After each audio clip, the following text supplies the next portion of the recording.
Assalamualaikum warahmatullahi wabarakatuh. Eh, Ketemu lagi bersama gue Faisal di asistensi statistika lanjutan. Nah, kali ini kita akan membahas tentang analisis regresi. Ya, eh, Sebelumnya mohon maaf baru saat ini ataupun belum mulai saat ini ada materi setelah UTS ya. Karena ya seperti kita tahu bahwa perkuliahan online itu tugasnya banyak ya.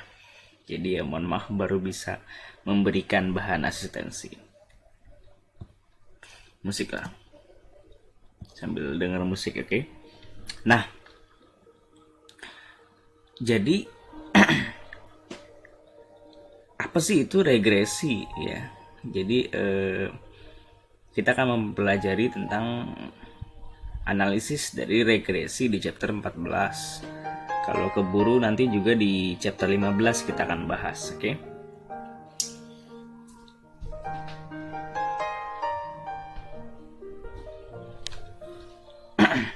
Baik. Oh, salah. Oke. Nah, jadi sederhananya adalah regresi itu membuat suatu permodelan yang bersifat linier ya dari fenomena yang ada. Maksudnya gimana sih? Jadi misalnya kita ingin mengetahui misalnya pertumbuhan ekonomi, misalnya GDP. Nah, GDP itu fungsi dari apa? Misalnya dia adalah fungsi dari let's say bukan C plus I plus G plus X min M ya, bukan ya. Ini nanti kita akan bahas kenapa kok bukan gitu.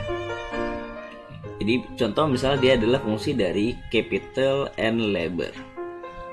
Oke, maka fungsinya adalah misalnya A sama teknologi apa nggak usah ya?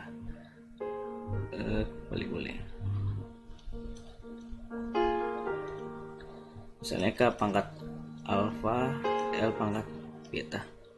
Atau kalau ini Y ya, K pangkat alfa, L pangkat beta.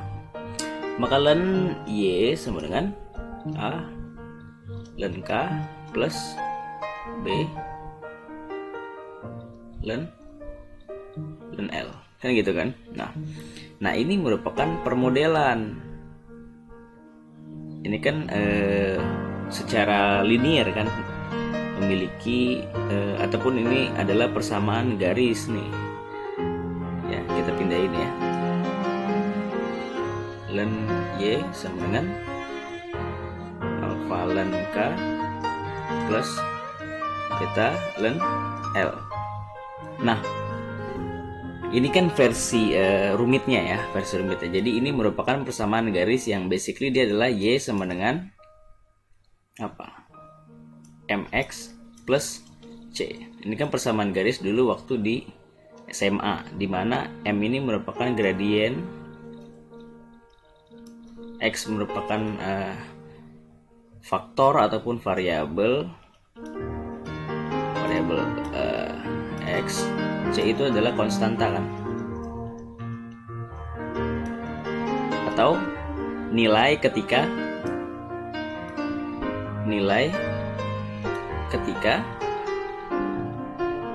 Y sama dengan 0 kan gitu kan. Nah jadi basically regresi itu adalah permodelan yang menggunakan konsep persamaan garis. Sebenarnya itu secara sederhananya. Jadi kita akan menggunakan ada dua variabel nih, ada variabel Y, ada variabel X. Nah, kita mau mengetahui gradiennya. Kenapa? Karena dy per dx sama dengan m, ya kan? Nah, jadi pertambahan 1x akan mengubah y sebanyak m. Nah, jadi ini yang akan kita cari, atau di dalam ekonometrika ataupun di dalam regression analysis ini disebut sebagai parameter.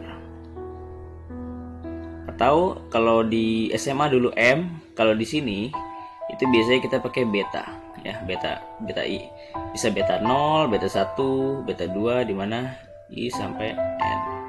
Oke. Lanjut ya.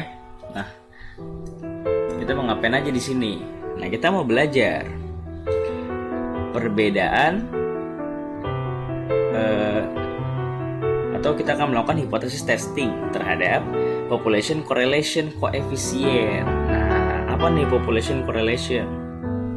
Lalu batasan dari correlation analysis, dan selanjutnya kita akan mengestimasi menggunakan simple linear regression yang tadi sudah di pembukaan ya.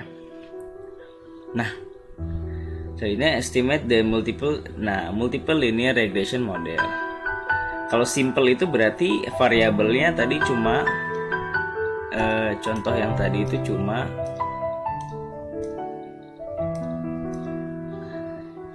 X dan Y ya. Ini adalah simple ya.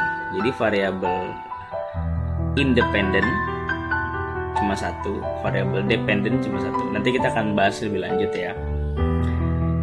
Calculate and interpret the standard error of the estimate. Nah, ada standard errornya nih, berguna untuk melakukan uji statistik apakah signifikan atau tidak.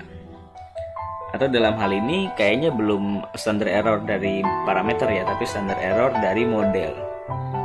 Nanti kita akan bahas ya. Lalu menghitung coefficient of determination atau term yang di sini tuh R square nih ya. R square. Lalu ada R square dan adjusted R square. Tadi coefficient determination itu R square ya. Lanjut ya. Oke, kita santai aja. Karena teman-teman di sini ya masih baru ya memahami hal ini. Tapi untuk ilmu ekonomi kedepannya kalian akan terus belajar ya, berkaitan dengan hal ini. Jadi selamat datang di dunia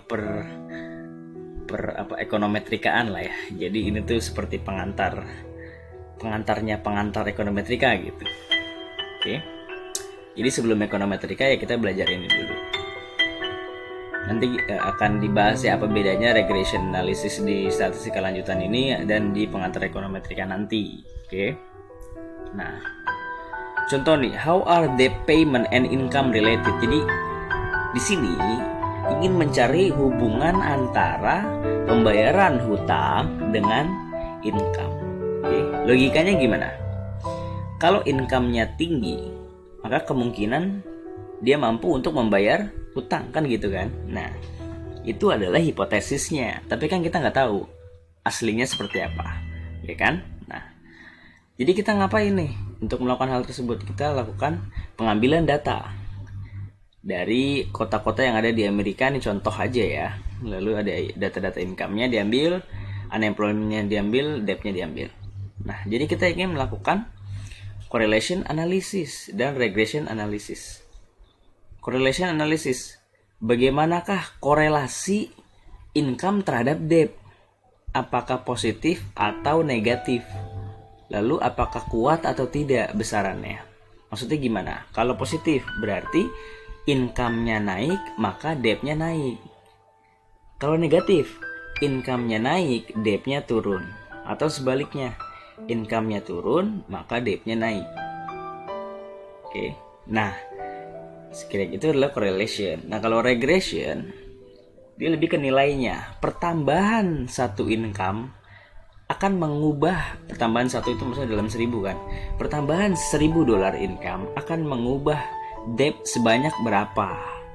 Nah, itu adalah di regression analysis. Oke.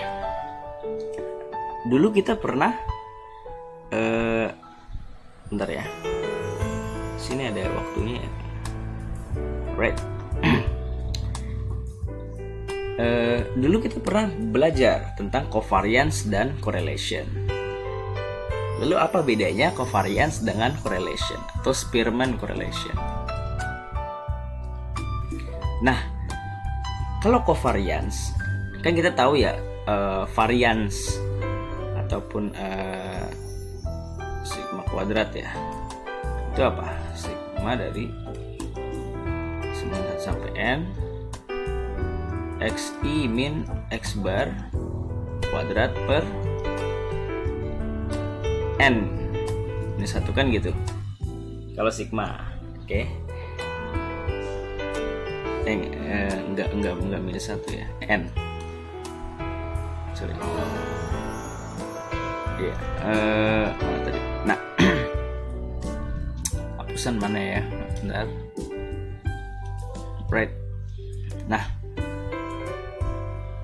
balikinnya kemana tadi?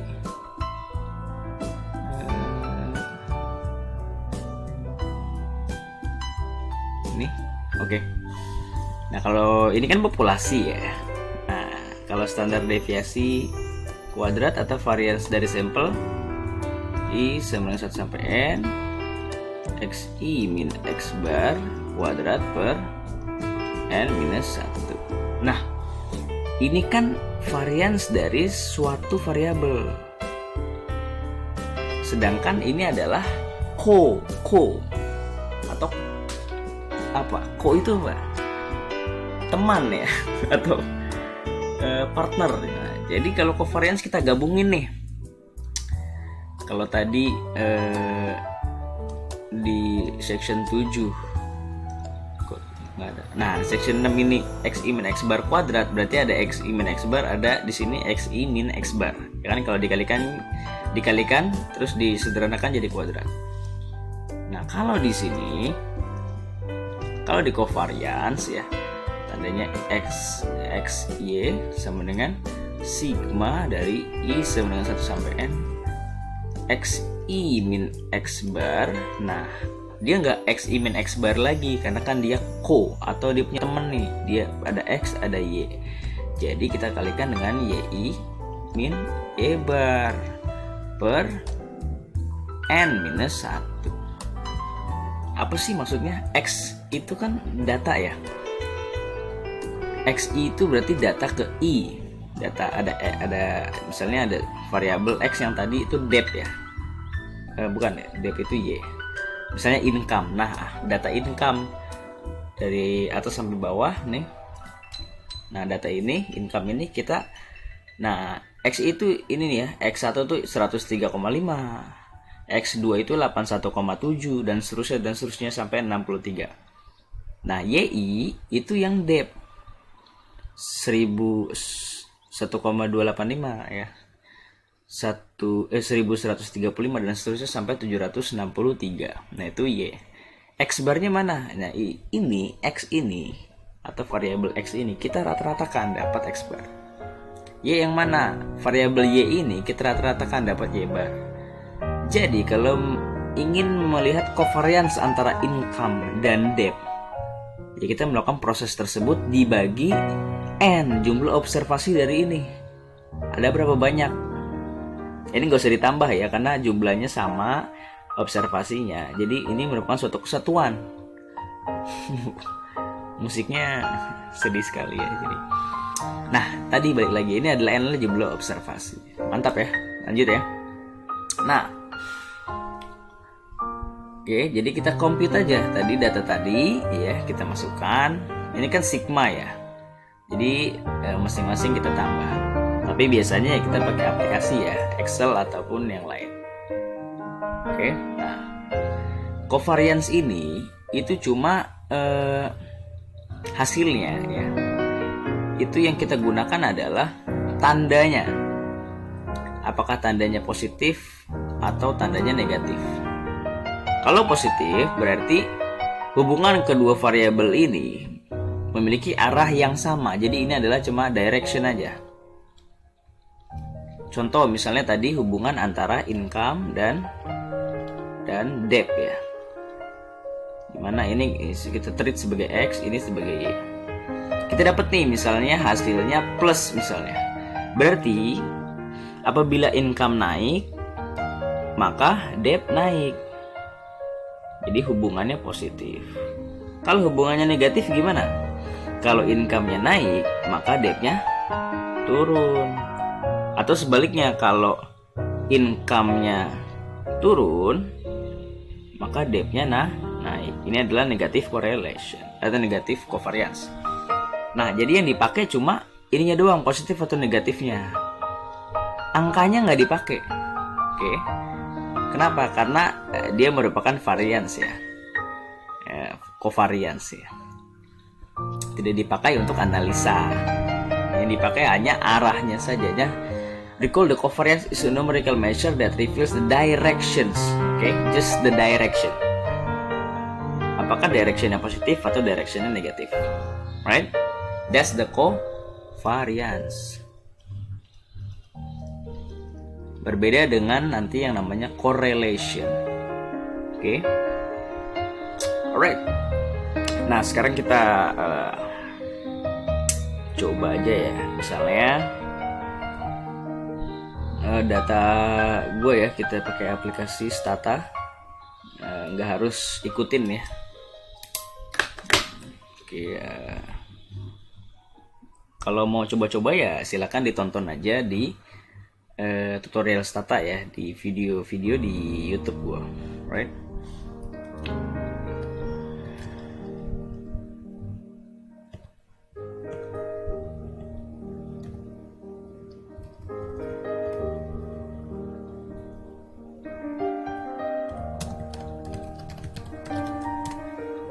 Nah, jadi kita melakukan analisis covariance menggunakan Stata nih. Bisa sebenarnya bisa menggunakan Excel ya. Kalau yang mau coba-coba silakan, kan nanti di EPT ataupun di Jagia di bukunya juga ada bagaimana tutorial pakai Excel. Lebih mudah ya. Kalau Stata kalian ya harus mengerti dulu bagaimana sistem Stata, dan banyak hal lah. Pokoknya Stata ini memang bukan ranah kalian, tapi yang poin gue adalah gue mau tunjukin bahwa ini adalah covariance. Nah, di sini covariance antara indeks gini, IG itu indeks gini, UMP itu upah minimum provinsi dalam juta. Oke. Covariance dia itu minus.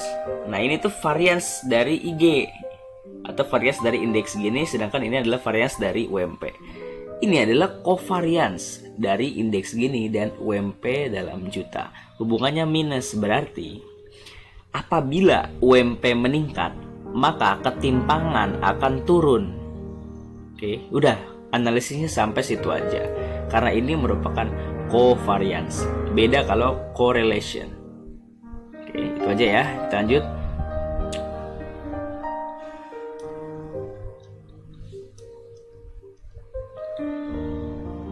Gimana sih kalau correlation itu, Spearman correlation? Nah, kalau Spearman correlation dia ada RXY sama dengan covariance dibagi standar deviasi dari X dikali standar deviasi dari Y. Ingat ya, ini kan covariance ya. Nah, ya kan? Dibagi standar deviasi dari masing-masing variabel. Dapatlah correlation coefficient. Nah, di sini ya, RXY atau covariance dari X dan Y dibagi standar deviasi masing-masing, itu hasilnya itu antara -1 ya hingga 1. Nah, di sini itu range -1, 0, 1, right? Nah, jadi kalau minus itu berarti hubungannya negatif ya. Ini adalah direction. Hubungan. Ini negatif, ini positif. Nah, kekuatan itu beda lagi. Masing-masing ini minus 0,5, ini 0,5.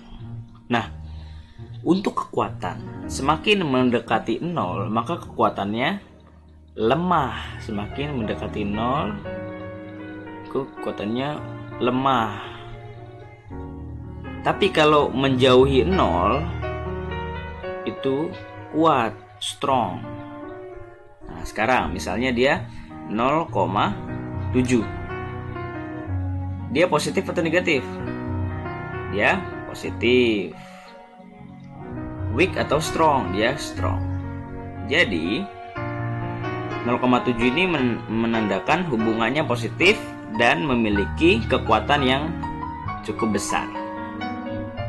Nah, gimana kalau minus 0,8. Gimana kalau minus 0,8 hasilnya?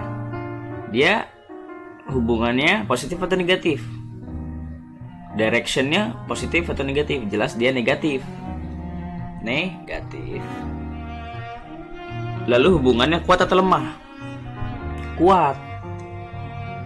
Jadi hubungan kuat itu nggak harus di positif, bisa juga di negatif. Jadi hubungan kedua variabel tersebut negatif dan kuat hubungannya. Alright? Nah, kalau 0,3 minus 0,3 ini itu positif namun dia weak. Ini itu negatif namun dia weak. Nah, jadi bedanya kalau tadi di covariance dia hanya tandanya aja. Kalau di correlation kita bisa pakai angkanya atau hasilnya. Apakah dia kuat atau tidak. Oke. Lanjut. Nah, ini kalau diplot di dalam correlation ataupun scatter plot ya, di plot seperti ini. Scatter plot. Inilah tampilan day payment dan income. Kira-kira korelasinya positif ya. Yaitu positif kan. Set. Apa maksudnya apa? Maksudnya adalah gradiennya minus atau positif. Positif kan gitu kan, kan positif. Kalau negatif kan ke bawah. Ingat persamaan garis dulu ya. Nah, ini contohnya. Tadi udah dicontohin perhitungannya. Kita punya Y-bar, kita punya data dari yang tadi, kita tinggal masukin aja. Nah, XI-nya tadi datanya ada di tadi ya di depan ya. Nah, tapi kan nggak semua data ya. Jadi nggak harus kita cari juga. Ini cuma contoh aja. Oke. Nah, teman-teman misalnya bingung nih, Kak, data yang dimaksud tuh gimana sih? Nah, maksudnya tuh gini loh, ini kan data ada banyak nih tuh, ada banyak, ada 297 di punya kakak nih. Beda-beda kalau punya teman-teman. Nah, ini X1, ini kan Y ya. Nah, misalnya yang tadi X-nya tadi menurut kakak itu UMP. Nah, ini ada Y1, Y2, Y3, Y3 bla bla bla bla bla. Kalau dirata-ratain dia menjadi Y bar. Oke, kalau X1 dia ini dan seterusnya dirata-ratain ya, rata-rata dari UMP. Oke, inilah tampak dari datanya. Jadi datanya banyak. Oke, ya bisa juga misalnya 10 atau berapa ya. Tergantung datanya berapa banyak. Yang jelas itu maksud dari XI dan apa itu X bar kayak gitu-gitu. Bedanya apa?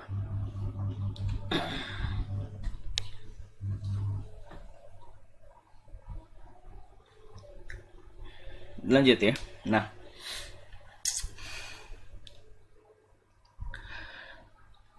nanti kita akan coba bahas soal juga.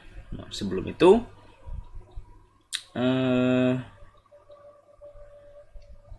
nah, ini kalau mau pakai Excel ya. Ini testing for significant correlation. Nah, korelasi itu harus dicek apakah dia signifikan atau berbeda dari 0 korelasinya, atau sama dengan 0 atau berbeda dari 0. Ini melakukan Spearman correlation test ya. Nah, jadi bagaimana cara mengujinya? Apakah korelasi itu sama dengan 0 atau tidak sama dengan 0? Ya, ini adalah hipotesis konstruk hipotesisnya nih. H0-nya begini, HA-nya seperti ini. Bagaimana cara mengujinya? Ya kita uji bandingkan tes statistik dengan T tabel. Di mana tes statistiknya adalah apa nih, RX ya. Apa? Korelasi dibagi SR. Nah, SR adalah standar deviasi dari korelasi ini, yaitu akar dari 1 minus correlation kuadrat dibagi n minus 2. Jadi yang paling penting kita butuh data korelasinya dulu. Cara nyarinya seperti ini. Oke. Cara nyarinya. Baru kita bisa uji. Oke, nah dengan DF itu n minus 2. Kita pakai T tabel. Alright. Contoh ya, kita pakai data di introductory example tadi. Spearman correlation 0,87. Oke. Nah, jadi TDF-nya adalah 0,87 dibagi SR. Berapa SR-nya? SR-nya akar dari 1 minus 0,87 kuadrat dibagi, karena ini ada N-nya itu ada 26. Nah, ini harusnya bagi ya. Maka 26 minus 2 jadi 0,1007. Nah, kita dapat SR. Lalu TDF-nya adalah 0,87, which is correlation-nya dibagi 0,1007, yaitu 8,64. Kita uji dengan T-tabel. Dimana T-tabelnya kira-kira 2,064. Karena dia two tails ya, sama dengan dan tidak sama dengan, maka dia 0,025 dengan N minus 2 degree of freedom. Itu tadi kan N-nya 26, maka ini 24. Jadi T-nya 2,064. Nah, absolute T ini itu kan lebih dari T-tabel. So we reject H0.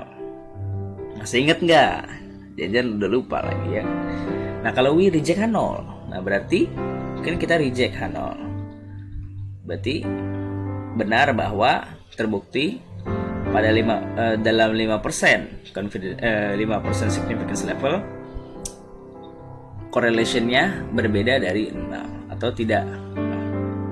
Correlation coefficient is significantly different from 0.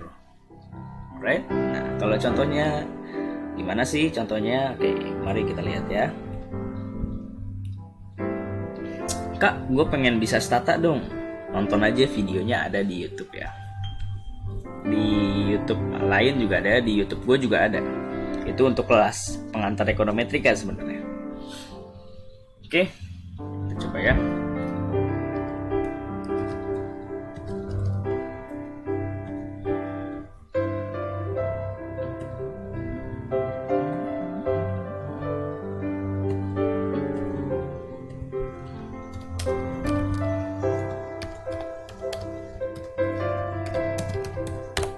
Nah, ini adalah correlation-nya nih.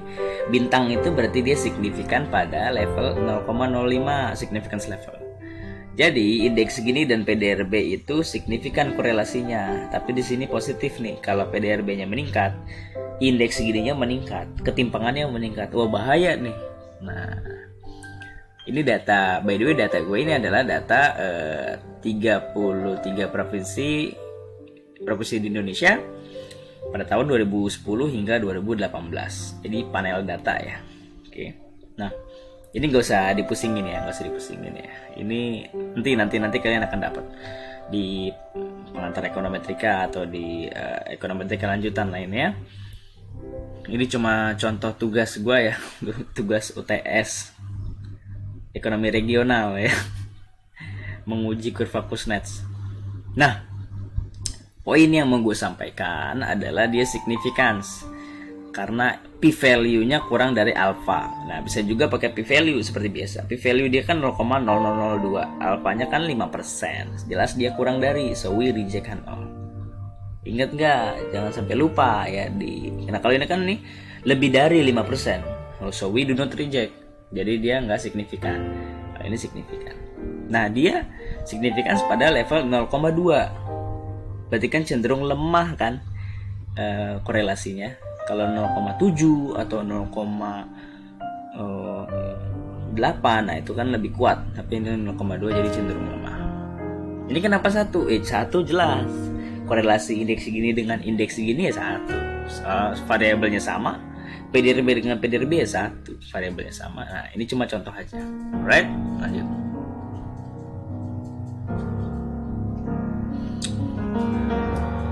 Oke, ada batasan dari correlation analysis. The correlation coefficient capture only a linear relationship. Jadi hanya memberikan gambaran dari hubungan linear, apakah dia hubungan linear positif atau negatif. The correlation coefficient may not be reliable measure in the presence of outliers. Jadi kalau ada outliers, ya nggak capture. Even if two variables are highly correlated, one does not necessarily cause the other. Nah, jadi ada hal penting nih. korelasi itu belum tentu berhubungan sebab akibat. Ini penting. Jadi kalau kita melakukan regresi nih antara pertumbuhan ekonomi dengan tinggi pohon FEUI misalnya, tinggi pohon ya, kita melakukan regresi atau signifikan. Loh kok bisa? Berarti tinggi pohon itu mempengaruhi pertumbuhan ekonomi. Kalau kita ingin pertumbuhan ekonomi yang tinggi, maka tinggi pohonnya kita tinggiin. Itu salah ya. Jadi itu datanya hanya memiliki korelasi yang sama. Jadi dia datanya searah tuh. Misalnya korelasinya positif, datanya searah. Nah kayak gini. Pertumbuhan ekonomi kan di Indonesia ini kan ya 5%, 5%, 5% gitu kan. Tinggi pohon juga kan nggak tinggi-tinggi amat, mungkin 5%, 3% dan lain-lain. Jadi arahnya sama, bisa jadi dia signifikan. Tapi bukan berarti memiliki hubungan sebab akibat. Itu beda lagi. Nah, untuk mengcapture causality atau sebab akibat dibutuhkan analisis lebih jauh. Awalnya ya kita menggunakan regresi analisis. Mari kita pelajari regression analysis. Wih, lagunya ini ya nyambung. Nah, ada konsep yang penting yang perlu kita pahami, yaitu adalah tentang variabelnya. Yang tadi gue bahas ada variabel X, ada variabel Y. Nah, dia punya sebutan gampangnya. Variabel Y itu disebut sebagai dependent variable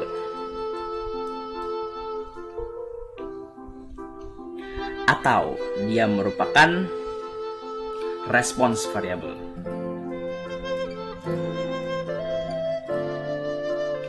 Variabel X itu adalah independent variable. Nah ini kedepannya gue akan sebut hal-hal ini ya, jadi tolong dipahami.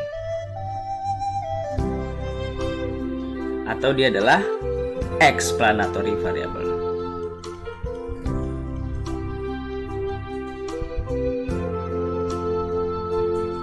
Nah, jadi kita ingin melihat hubungan sebab akibat ataupun hubungan X mempengaruhi Y. Independent variable mempengaruhi dependent variable. Explanatory variable mempengaruhi response variable. Alright? Lebih jelasnya bisa dibaca juga ataupun bisa ditonton di video pengantar ekonometrika gua yang minggu pertama ada di YouTube. Alright? Lanjut. Jadi kedepannya gua akan pakai ini aja nih. Dependent variable dan independent variable sebutannya untuk variable Y, X dan variable Y. Contoh misalnya tadi X itu kan income, Y itu debt. Nah kita mau tahu hubungan antara income dengan debt. Nah jadi di sini independent variable-nya apa? Independent variable income, dependent variable-nya debt. Kita ingin melihat pengaruh, apakah kalau income-nya meningkat, utangnya meningkat, apakah kalau income-nya menurun, utangnya menurun. Nah gitu, itu yang kita lakukan dengan analisis regresi. Lanjut ya. Nah, ada dua term penting nih, ada deterministik, ada stokastik. Apa bedanya deterministik dengan stokastik? Nah, kalau deterministik itu hubungan pasti. Stokastik itu hubungan yang tidak pasti. Maksudnya gimana? Jadi begini. Contoh ini deterministik ya. Satu. Kita mau lihat biaya Gojek misalnya, biaya Gojek kita itu misalnya cost Gojek sama dengan ya, biaya awal ditambah misalnya jarak. Nah, kita bayar Gojek itu kan bergantung terhadap jaraknya. Dan biasanya biayanya itu kan per kilometer ya. Jadi 1 kilometer tuh misalnya 1 km misalnya sebenarnya 2.500 misalnya, ya kan, atau 5, tapi punya dasar, ya dasar, nilai dasarnya adalah 5.000. Jadi kalau 1 kilometer 5.000 ditambah 2.500, jadi biaya kita naik Gojek ada 7.500 kalau 1 kilometer. Nah, itu adalah hubungan deterministik pasti. Kalau jaraknya 5 kilometer berapa? Ya udah tinggal dikaliin aja. 5 kilometer kan kalau 1 kilometer 2.500. Kalau 5 kilometer berapa? Ya 5 dikali 2.500. Itu adalah 7.500 ditambah 5.000, jadi 12.500. Nah, itu kalau 5 kilometer pasti nih, nggak mungkin salah. Berbeda dengan stokastik.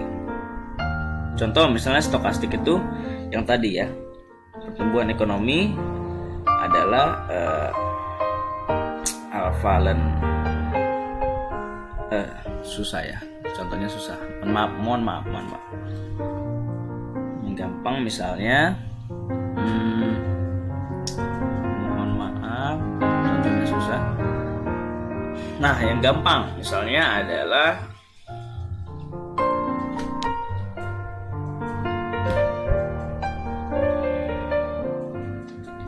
permintaan uang misalnya. Oke, permintaan uang.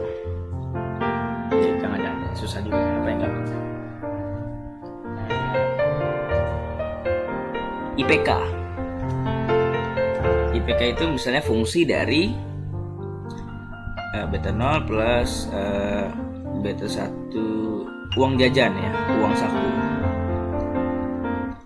Salah, mohon maaf ya. Yang paling gampang itu adalah konsumsi. Konsumsi dan income. Konsumsi dan income. Paling gampang nih, contoh paling gampang. Income. Nah, jadi gini, kalau untuk jarak yang sama, maka biayanya sama. Itu dinamakan deterministik. Kalau misalnya ada 5 orang, bayangkan ada 5 orang, ya, A, B, C, D, dan E. Mereka berlima itu pergi dengan Gojek dengan 1 kilometer jaraknya. Maka kelima-limanya memiliki biaya yang sama, yaitu berapa? 7.500, ya. Ini kan tadi 5 kilometer ya. Kalau 1 kilometer sama 7.500. Biaya variabelnya 2.500 ditambah biaya awalnya yaitu 5.000, jadi 7.500. Lima orang tersebut biayanya sama 7.500. Nah, kalau konsumsi dan income itu begini. Nah, yang pertama yang tadi ya, biaya Gojek itu adalah hubungan deterministik. Nah, gimana yang kalau stokastik? Bayangkan ada 5 orang. 5-limanya memiliki income 1 juta per minggu lah misalnya ya, 1 juta per minggu. Nah, apakah konsumsinya sama? Belum tentu. Nah, ada yang income 1 juta, konsumsinya 500.000. Ada yang income 1 juta, konsumsinya 2 juta. Bisa aja ya. Ada yang income 1 juta, konsumsinya 300.000. Dia irit kan. Nah, jadi intinya apa? Kalau deterministik, variabel independen yang sama akan menghasilkan variabel dependen yang sama. Kalau jaraknya 1 kilometer, 5 orang pasti 5-limanya biayanya 7.500. Tapi untuk hubungan stokastik, apabila income yang sama 1 juta, tapi konsumsinya bisa beda-beda, jadi adalah hubungan yang tidak pasti. Waduh, gak enak ya kalau hubungannya tidak pasti. Aduh, jadi bercanda dikit ya. Nah, itu hubungan stokastik. Oleh sebab itu ada yang namanya error di sini. Error adalah perbedaan antara model kita dengan nilai sebenarnya atau nilai observasi yang kita miliki. Nanti kita akan bahas lebih lanjut. Tapi intinya itu adalah hubungan dari atau perbedaan dari deterministik dan stokastik. Bentar ya, mau nge-charge dulu.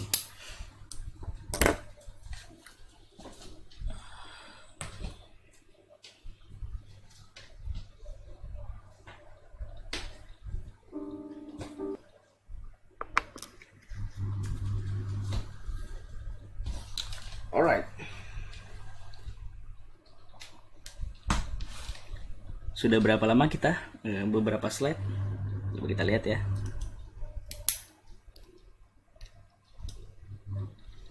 Hmm, 40 menit. Waduh, lumayan lama ya. Nah, right? Simple linear regression model. Nah, jadi model simple itu variabel dependennya cuma satu, yaitu x. Jadi y, di mana y ini adalah dependent variable. Sorry, tadi ini independent variable ya. Dependent variabelnya jelas cuma satu. Y sama dengan beta 0 plus beta 1 x. Ini adalah independent variable plus error. Oke, nah ini i atau koma bebas lah. Jadi y itu adalah apa tadi? Dependent variable atau variabel yang dipengaruhi. Kita pelan-pelan aja ya.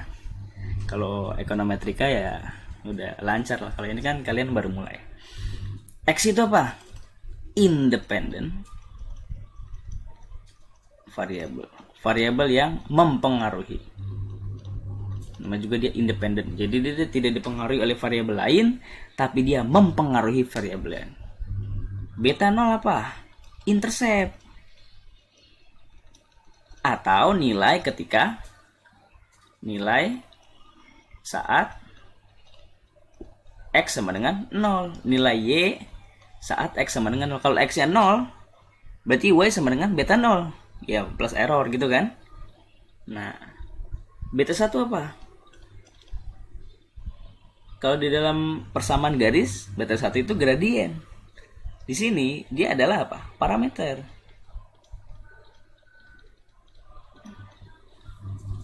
Parameter x terhadap y untuk kita analisa lebih lanjut. Jadi turunan y terhadap x sama dengan beta 1 kan. Jadi pertambahan 1x akan mengubah y sebanyak beta 1. Nah, itu adalah parameter yang dimaksud dari parameter. Dimana ini merupakan error. Error adalah perbedaan. Nah, perbedaan apa? Nanti kita akan bahas. Ya.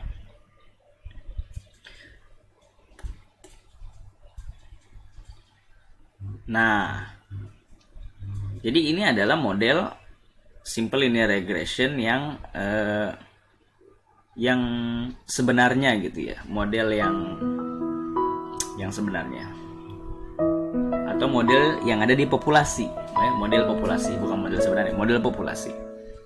Untuk mendapatkan model populasi, untuk membuat model populasi, kita memerlukan sampling. Jadi ini model populasi. Gimana kalau model sampling? Model sampling pakai cap ya, y cap sama dengan beta 0 plus beta 1x. Jadi bedanya apa? Ini juga cap harusnya. Cap. Bedanya apa? Kalau yang tadi itu datanya data seluruh populasi. Kalau bisa. Sedangkan Y itu data, kita harus cari data seluruh populasi dari Y. Kita juga harus cari data seluruh populasi dari X. Sedangkan tidak mudah untuk mencari data seluruh populasi. Sehingga kita lakukan sampling. Nah, di mana? Kan kita tadi ada Y. Ada Y cap. Nah, kalau dikurang itu adalah E atau namanya resi 2. atau perbedaan antara nilai populasi dengan nilai observasi. Nilai sebenarnya dengan nilai model, nilai prediksi kita. Bukan prediksi, nilai model kita. Jelas lah ya. Kalau model kita berbeda dengan nilai yang sebenarnya, itu merupakan error. Ya. Lanjut. Ini adalah penggambaran secara grafiknya, ilustrasinya. Nah, garis kita ini kan persamaan garis kan. Nah, seperti ini persamaan garis. Nah, titik-titik oranye ini merupakan data kita. Nah, perbedaan garis ataupun perbedaan persamaan ini dengan data yang sebenarnya, yaitu ini Y, ini tuh oranye, yang oranye ini, oranye, itu merupakan error. Oke, jadi ketidakmampuan model mengcapture observasi itu error. Mantap ya. Nah, pertanyaannya bagaimana cara mencari beta? Dari mana? Bagaimana cara mencarinya sehingga kita bisa membentuk model? Nah, caranya adalah kayak gini, gitu ya. Nah, ada beta 1 dan beta 0 nih. Kalau beta 0 kan gampang, tinggal kita pindahin aja ini ke sini kan gitu. Jadi beta 0 adalah Y cap dikurang BI X cap, kan gitu kan. Sorry, ini X bar ya. Nah, ini Y bar, sorry. Nah, cara mudahnya, oke. Jadi untuk mencari beta 0 sama dengan rata-rata dari dependent variable dikurang beta 1 X bar. Pertanyaannya, kan beta 1-nya belum diketahui. Nah, sehingga kita cari beta 1-nya terlebih dahulu, yaitu adalah dia sigma dari XI min X bar YI min Y bar I sama 1 sampai N per sigma dari I sama 1 sampai N XI min X bar kuadrat. Nah, ini apa? Ingat gak ini apa nih? Basically ini apa? Ini adalah SSTX. Ini adalah covariance. Jadi basically dia adalah covariance dibagi SSTX yang merupakan beta 1. Nah, cara nyarinya gimana? Gampang ya. Yang jelas kita punya susunan data X, susunan data Y. Oke. Kita buat dia menjadi dua tabel seperti ini. Maksudnya 2 kolom. Nah, penjumlahan antara X. Jadi atau lebih mudahnya menggunakan Excel ya, atau menggunakan Stata lebih mudah.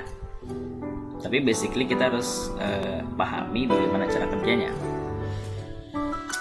Gimana ya? Contohin aja ya. Mungkin kayak biar nggak bingung ya. Bentar. Ambil aja data dulu sebentar dari data editornya. Nah, ini kita buka Excel.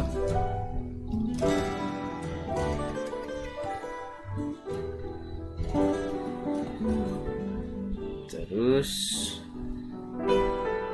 ini satu lagi aja ya, kita kasih PDB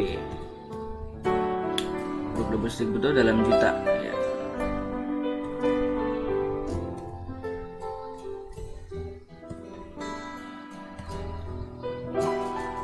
Nah, indeks gini dalam hal ini adalah variabel Y, atau indeks gini dipengaruhi oleh pendapatan daerah kan. Ini variabel X-nya. Nah, lalu gimana selanjutnya? Selanjutnya kita cari apa? YI min Y bar. Ini ratanya kan? rata-ratanya di mana ya? Di sini. Average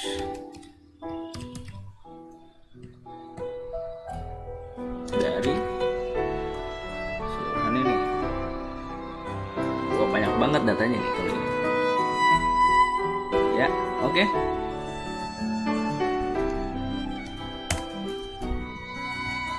Nah, ini adalah rata-ratanya. Rata-rata dari X. Ini adalah X bar. Y bar, ini Y bar, sorry. Y bar. X bar gimana? Ya, rata-rata dari data X. Ini kalau mau manual ya. Sebenarnya bisa otomatis, tapi ini manual biar ngerti. Nah, ini rata-rata dari X.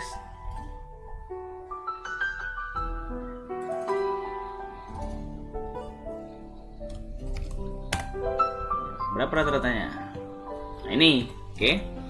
3,5116. Ini koma apa ribu ya? Kayaknya koma.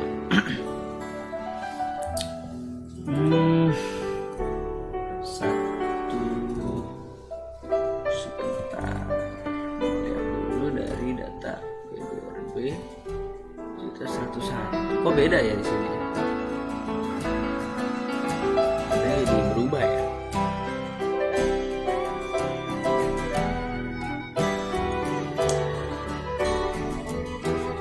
Tapi yang jelas ini cuma contoh aja ya. Tapi ignore hasilnya nanti ya. Ini cuma contoh cara pengerjaannya. Karena menjadi berbeda nih dari PDRB. Di sini kan 101. Di sini jadi 1,015. Jadi agak berbeda. Yang penting cara pengerjaannya ya. Lalu kita cari apa?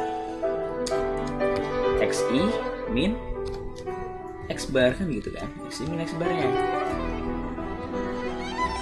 YI min Y bar dulu, sorry. YI min Y bar. Nah, itu adalah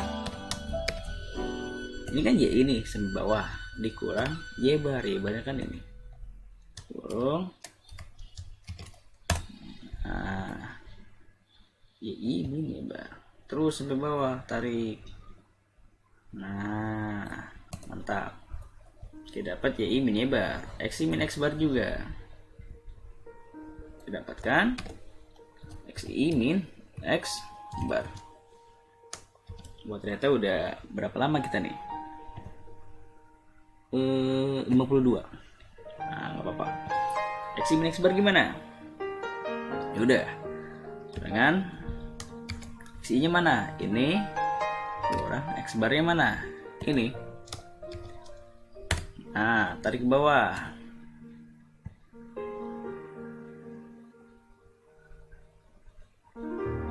Alright, so gimana dapetin beta 1? Beta 1 kan apa? Sigma dari XI min X, YI min XI min X bar dikali YI min Y bar. Jumlah dari perkalian ini. Ya kan? Jadi kita kali kan?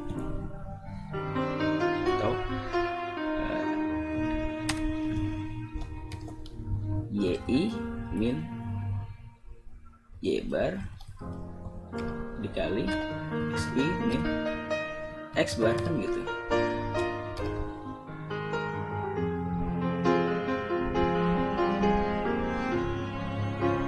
Alright. Berarti ini adalah ini dikali ini. Nah, tarik ke bawah. Kita jumlahin.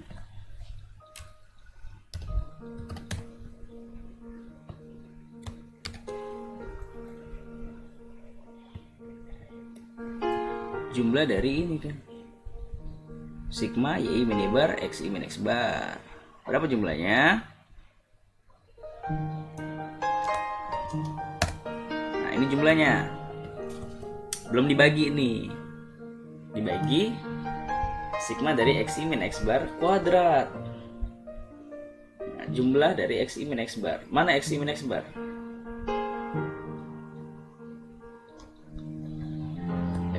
bar mana? Ini kan? Nah, jumlahnya mana? Nah, atau sama aja lah. Oke. Nah, kita jumlahkan auto sum. Alright, we got. Wah, sulit. Oke, ini jumlahnya kuadrat kan? Udah kuadrat kan?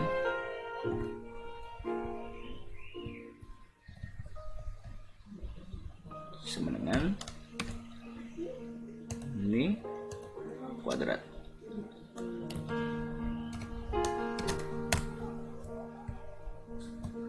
Nah, jadi kita apain? Ya, kita bagi. Yang tadi ini x min x, sigma dari x min x bar dikali y min y bar dibagi sigma dikali sigma dari x min x bar kuadrat. Itu adalah beta. Ini adalah beta beta satunya. Oke. Nah, begitulah cara mencari beta satunya kalau manual. Kalau otomatis sih gimana? Ya gampang.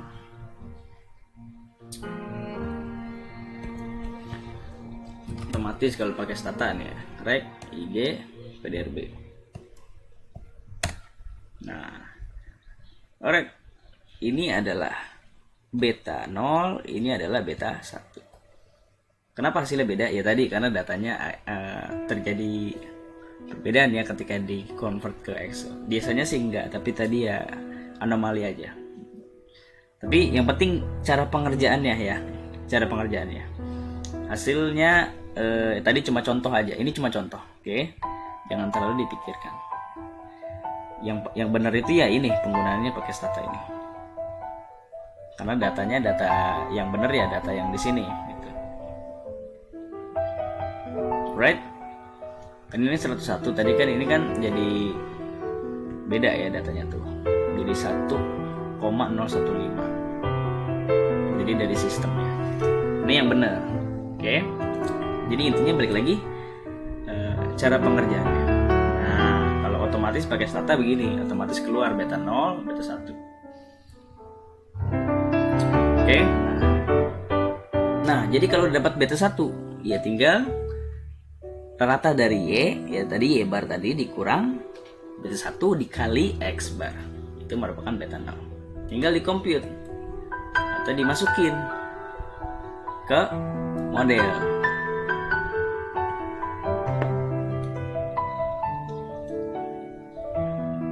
Kita dapat tadi, kita dapat beta 1, kita dapat beta 0.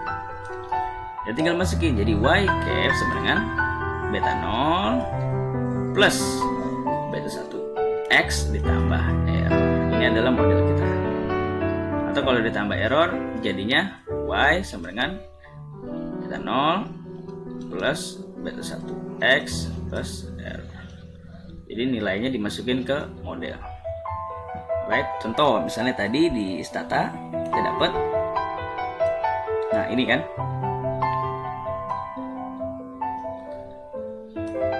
nah beta 0-nya berapa? Udah nggak kelihatan. Intercept atau cons ini ya beta 0 ya. Jadi beta 0-nya atau Y-nya adalah indeks gini sama dengan beta 0-nya 0,363 dan seterusnya, plus beta 1-nya berapa? 0,0000. Oh, ada 4 000022. X-nya apa? Indeks X-nya PDRB kan? Oke, PDRB plus error. Nah, ini adalah hasil model yang kita dapatkan dari proses regresi. Mantap ya? Mantap bos. Lanjut.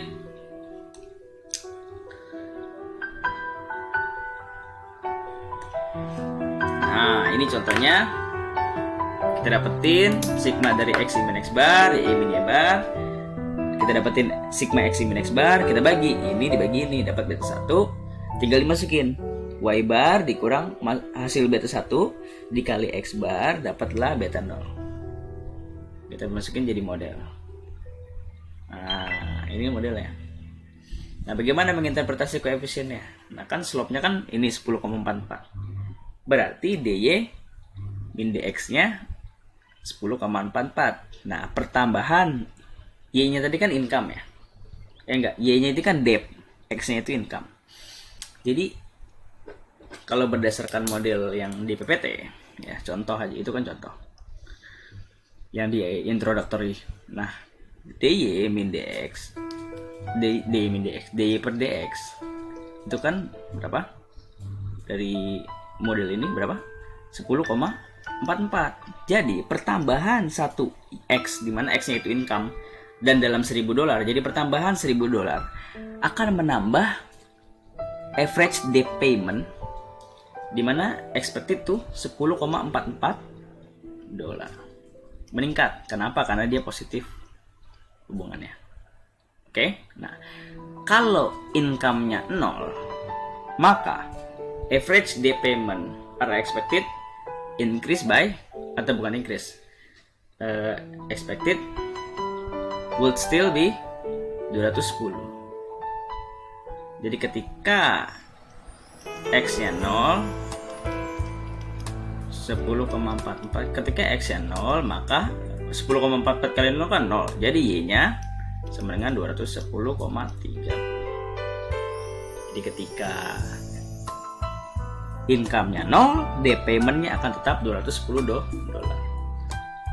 Oke, mantap. Nah, ini cara kalau pakai Excel ya. Silakan dicoba. Kalau kakak biasa pakai Stata. Alright, kita lanjut. Mungkin hari ini satu PPT dulu ya, karena waktunya berlalu sangat cepat. Ini udah 1 jam. Oke, we take a closer look. Nah, sekarang ada apa itu R-square, adjusted R-square, standard error, dan lain-lain. Atau kalau di Stata, nah ya kan, tuh ada source, ada model, SS, ada apa nih, ANOVA table kan, ANOVA table dari regresi, ada root, MSE, adjusted R-square, R-square, apa ini? Nah, mari kita bahas satu-satu. If there is more than one explanatory variable, you can use multiple regression. Nah, tadi kan x-nya cuma 1. Gimana kalau 2? Nah, itu disebut sebagai multiple regression. Contohnya seperti ini. Y sama dengan beta 0 plus beta 1 x1 plus beta 2 x2. Jadi, independent variabelnya lebih dari 1. Ada x1, x2 sampai xk. Atau sebanyak k. Itu namanya multiple regression model. Kalau yang tadi adalah linear, simple linear regression model. Apa bedanya yang awal dan yang sekarang, yang multiple? Lalu bukan hanya bedanya, tapi apa yang harus kita ketahui? Nah, kita harus ketahui ini ANOVA table. Yang pertama, ataupun contoh misalnya kita dapat estimasi dari regresi y cap sama dengan 198,sekian dan sekian. Nah, interpretasinya masih sama. dy per dx1, dy per dx2. dy per dx1 apa?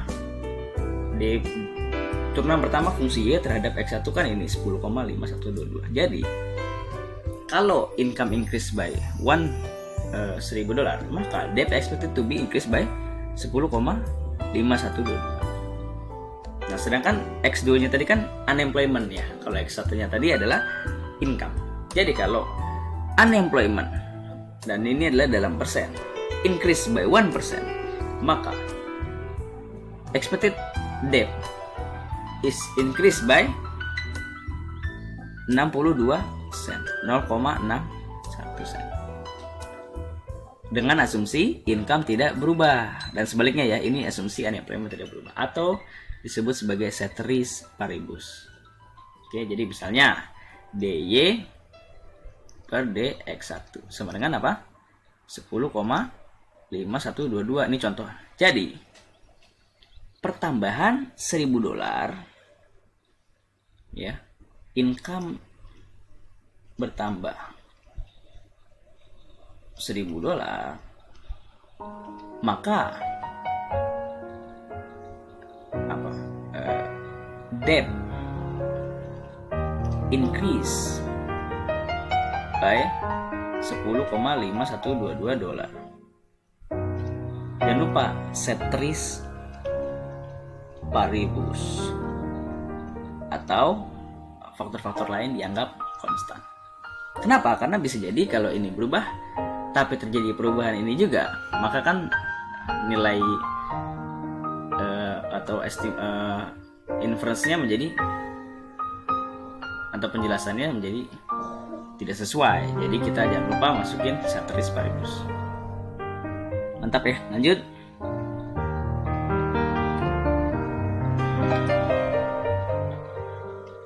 Nah, kalau kita udah punya model kayak tadi, ya kita bisa analisa lebih lanjut. Nah, kita punya model tadi ya ini ya. Jadi kalau misalnya kita mau tahu berapa expected date kalau income levelnya 80.000 dan unemployment 7,5%.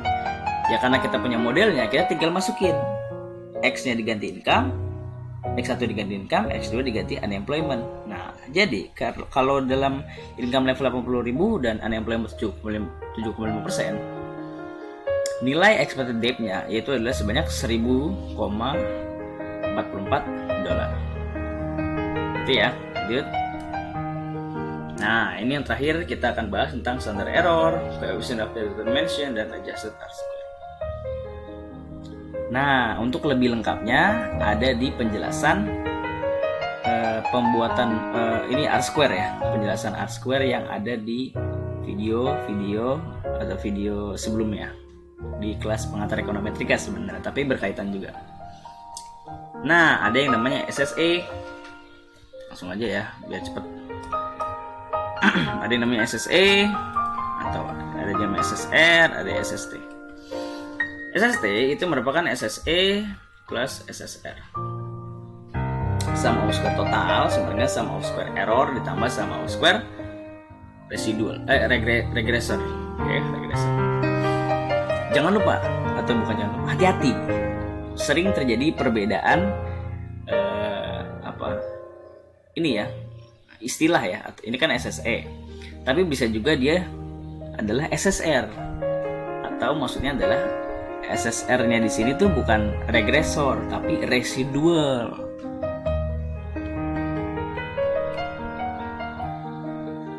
Bukan, sorry, salah ya. SSR-nya di sini, salah. Itu regresor. Oke. Ulang. Alright. Kelibet-libet ya. Kita ulang. Jadi ada 3, ada SSE, ada SSR, ada SST. Oke. Jadi lupakan ya. Start again. Nah, SSE yang biasa dimaksud atau yang awal yang dimaksud itu urutannya seperti ini. Tapi kalau di dalam buku Jagi ya urutannya tidak seperti ini. Urutannya seperti ini. Urutannya adalah, kita ikutin buku Jagi aja ya. Nah, urutannya kalau menurut buku Jagi ya dia adalah SSR dan SSE. Dimana SSR di sini adalah regresor atau model kita, sum of square dari regresor atau model kita. Nah, di sini error, sum of square dari error atau sum of square dari residual. Ini T itu total. Udah itu aja ya. Nah, kan di sini SSE, error atau residual. Kita tahu tadi residual itu sama dengan Y cap minus Y cap. Y minus apa? Y cap. Right? Nah, jadi sum of square-nya ya udah sum of square, sum jumlah dari ini Y min Y cap, sum of square dari error atau sum of square dari residual. Gampang kan? MSE-nya gimana? Ya MSE tinggal SSE dibagi degree of freedom-nya. Dimana degree of freedom-nya adalah N minus K minus 1 dalam hal ini. Biasa ini merupakan disebut sebagai DF2 ya. Lanjut ya. Lanjut. Tadi adalah SSE. Nah, ini akar dari MSE yang tadi ada di sini ya. Tuh, root MSE. Ya tinggal diakarin aja MSE-nya kan gitu. Oke. Nah, maksudnya untuk apa sih ini tuh? Nah, kalau akar MSE semakin kecil semakin bagus. In general, the less dispersion around the regressions, the smaller the SE, which imply a better fit. Jadi kalau akar MSE ini mendekati 0, itu semakin bagus. Modelnya menjadi semakin bagus. Oke, lanjut ya. Nah, terakhir adalah coefficient of determination atau R square. Apa itu R square? Nah, sebelumnya kita lanjutin dulu nih, tanggung. Kan ada SSE. Nah, SSR-nya gimana? Sum of square regressor. Nah, ini regresor yang dimaksud ya. Jadi sum of square dari regresor. Sini dimasukkan regresor ya, atau model. Nah, namanya juga regresor atau model kita. Model kita kan Y cap. Ya, berarti dikurang Y bar kuadrat. Gampang kan? Kalau ini regresor atau model kita, otomatis model kita kan Y cap. Sementara ini residual atau error. Error kan ini. Nah, jadi gitu cara biar nggak kebalik. Konsepnya harus dipahami. Oke. Nah, mantap ya. Nah, lanjut ke R square. R square itu adalah coefficient determination di mana saat dia adalah SSR dibagi SST, atau bisa juga 1 kurang SSE dibagi SST. Di mana SSE tadi kita udah tahu ya, sigma dari ini ya. Langsung aja dah, biar cepat karena waktunya udah cukup banyak. SST itu total. Nah, ini penting nih. SS total itu sigma dari YI min Y bar. Total nih. SS total. Jangan lupa kuadrat. Ini adalah SS total. Jadi, kita punya data SSE, kita punya data SST, kita bisa cari R square. Atau kalau kita punya data SSR, kita punya data SST, baru kita bisa juga cari R square. Nah, selanjutnya ada yang namanya adjusted R square. Apa bedanya R square dengan adjusted R square? Ada juga di penjelasan R square di video gua sebelumnya, di video sebelumnya. Tapi basically adjusted R square dan R square itu dua hal yang berbeda, di mana adjusted R square itu adalah versi yang bisa dibandingkan. Maksudnya gimana? Jadi gini, suatu model itu kan memiliki berbeda-beda struktur ya. Maksudnya gimana sih? Maksudnya ada model yang punya satu variabel aja, yaitu X, X1. Ada model yang punya dua variabel, jadi ada X1, ada X2 kayak tadi contoh. Ada model yang memiliki 3 variabel, ada X1, ada X2, ada X3. Nah, model-model itu, misalnya kita mau cari tahu mana model yang terbaik. Nah, jadi untuk membandingkan mana model yang terbaik, kita menggunakan adjusted R square. Oke, kita menggunakan adjusted R square.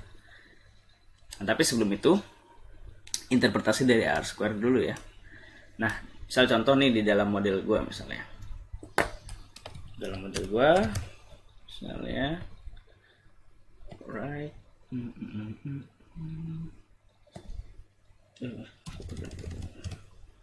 terus sorry ulang, pencet terus